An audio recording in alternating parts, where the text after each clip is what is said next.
Next, if you'd like to turn to Ephesians chapter 4, we'll be reading verse 15 and praying that all believers would grow up into Christ in all things. But speaking the truth in love may grow up into him in all things, which is the head, even Christ. Grow up into him in all things. This very much has to do with our being conformed to Christ's image. For us, that's the total person. To grow up into him, it's the completeness of God bodily in all things. Nothing accepted on our part or on his. We'll never attain to the measure of his stature, but the fullness of his stature we can reach for because he has offered it to us. He is forming us in the image of very Christ.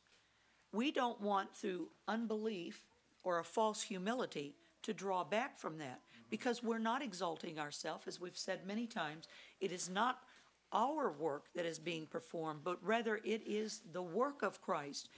We are his workmanship, God's workmanship created in Christ Jesus. So we want for that work of Christ to have free expression in us.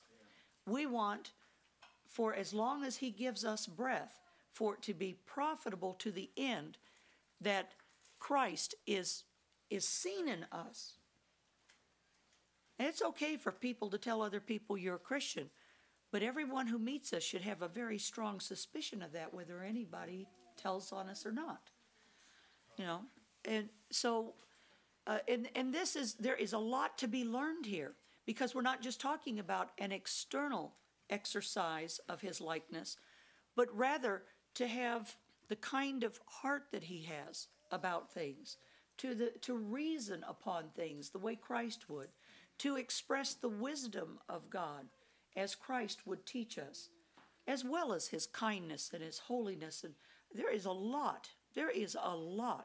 Christ, you couldn't hold forth a higher standard than Christ himself, but God is able. So we're going to ask. This is going to glorify God. We can ask great things of a great God who has given us great promises, that all believers would grow up into Christ in all things.